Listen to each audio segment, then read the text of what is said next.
Les huîtres d'Anton Tchekhov.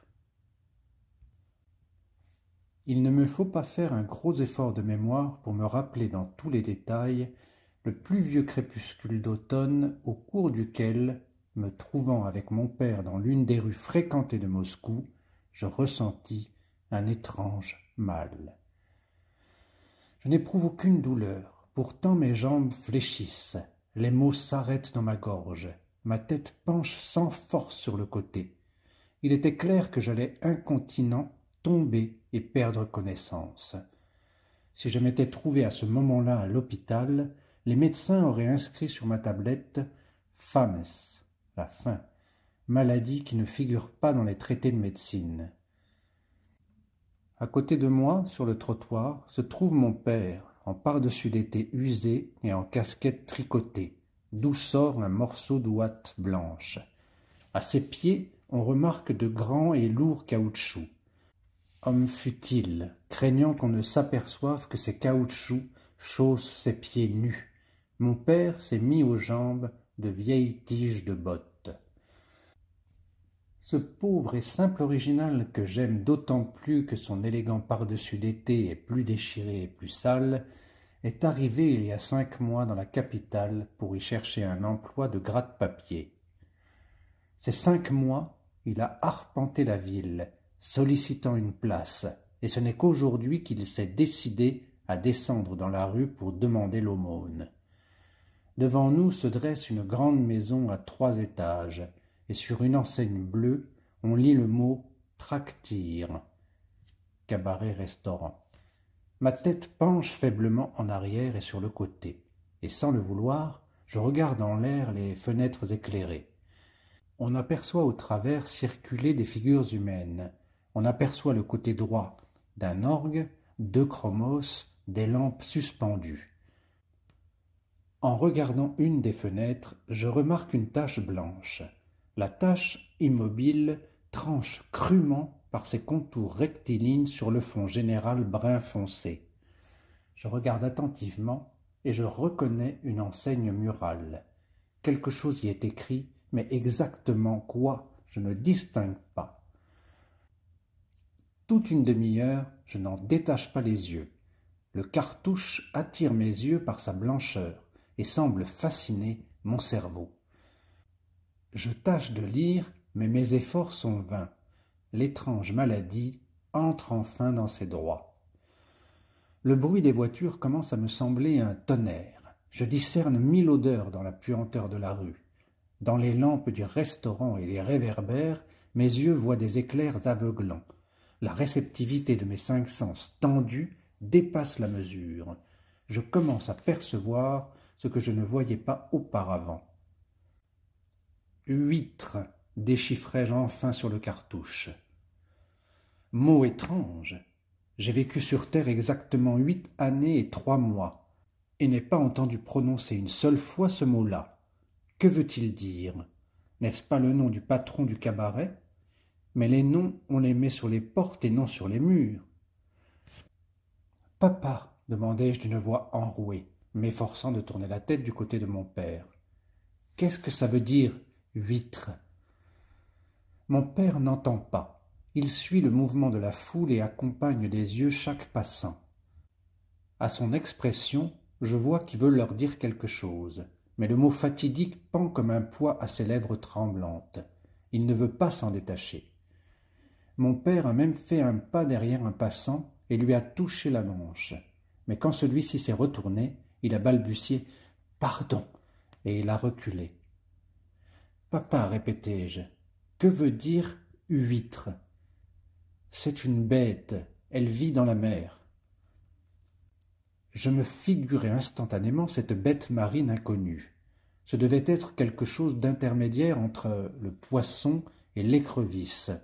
Comme c'est une bête de mer, on en fait évidemment une bouillabaisse, bonne et chaude, avec du poivre odorant et des feuilles de laurier, ou une soupe aigrelette avec des cartilages, ou bien on la mange avec une sauce aux écrevisses ou servie froide avec du réfort.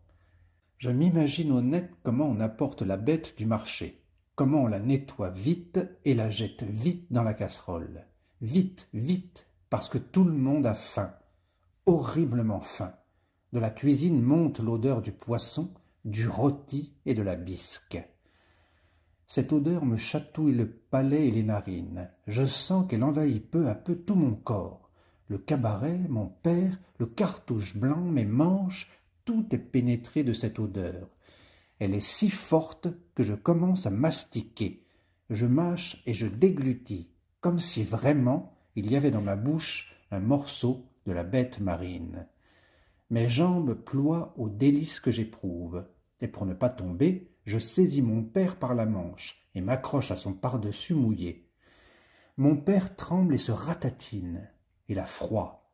« Papa, les huîtres, demandai-je, est-ce un plat maigre ou gras ?»« On les mange vivantes, dit mon père. Elles ont, comme les tortues, une carapace, une coquille, mais composée de 2 parties. La succulente odeur cesse instantanément de me chatouiller et l'illusion disparaît. Je comprends tout maintenant. « Quelle saleté !» murmurai-je. « Quelle saleté !» Voilà ce que veut dire le mot « huître ». Mon imagination sait se les dépeindre, aussi dégoûtante soit-elle. Je m'imagine une bête ressemblant à une grenouille. La grenouille, accroupie dans une coquille, regarde avec de grands yeux brillants et remue ses dégoûtantes mandibules. Que peut-il y avoir de plus dégoûtant pour un être humain qui a vécu sur terre 8 années et 3 mois?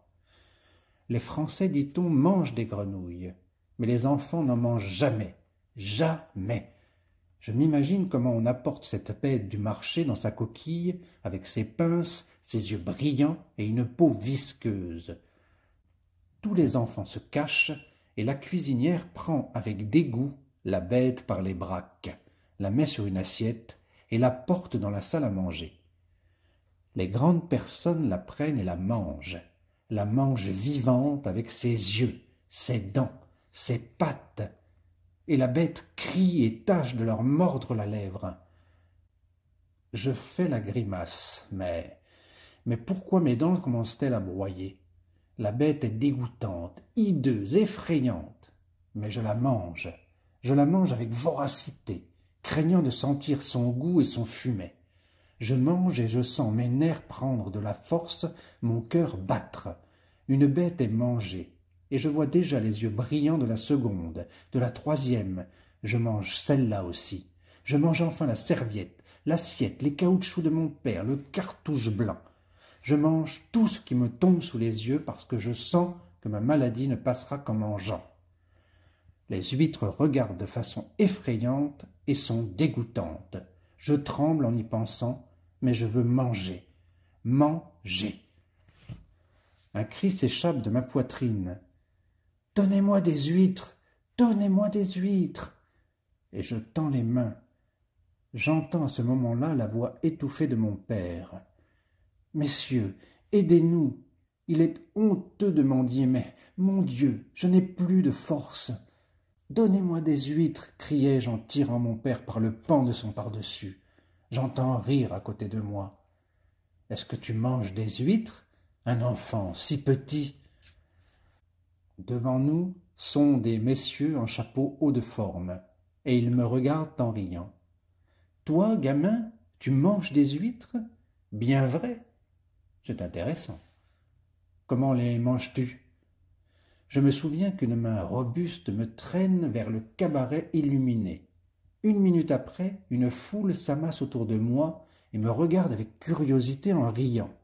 Je suis à table et mange quelque chose de visqueux, de salé, laissant un goût de fraîcheur et de moisissure.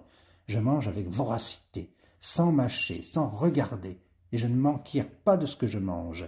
Il me semble que, si j'ouvrais les yeux, je verrais infailliblement les yeux brillants, des pinces et des dents aiguës. Je me mets tout à coup à mâcher quelque chose de dur. Un craquement se fait entendre. « Ah, il mange la coquille, dit la foule en riant. Petit sot, est-ce qu'on mange ça ?» Ensuite, je me souviens d'une soif atroce. Je suis étendu sur mon lit et ne puis m'endormir tant j'ai une sensation d'aigreur et un goût étrange dans ma bouche qui brûle. Mon père arpente la chambre en gesticulant. Il me semble, murmure-t-il, que j'ai pris froid. Je ressens quelque chose dans la tête, comme s'il s'y trouvait quelqu'un. Ou peut-être est-ce parce que je n'ai pas mangé aujourd'hui. Je suis vraiment drôle, bête. J'ai vu ces messieurs payer 10 roubles pour des huîtres. Pourquoi ne me suis-je pas approché et ne leur ai-je pas demandé de me prêter quelque chose? Ils l'auraient certainement fait. Je m'endors vers le matin et vois en rêve une grenouille avec des pinces, assise dans une coquille et roulant des yeux. Je suis réveillé à midi par la soif et je cherche mon père. Il marche toujours et gesticule.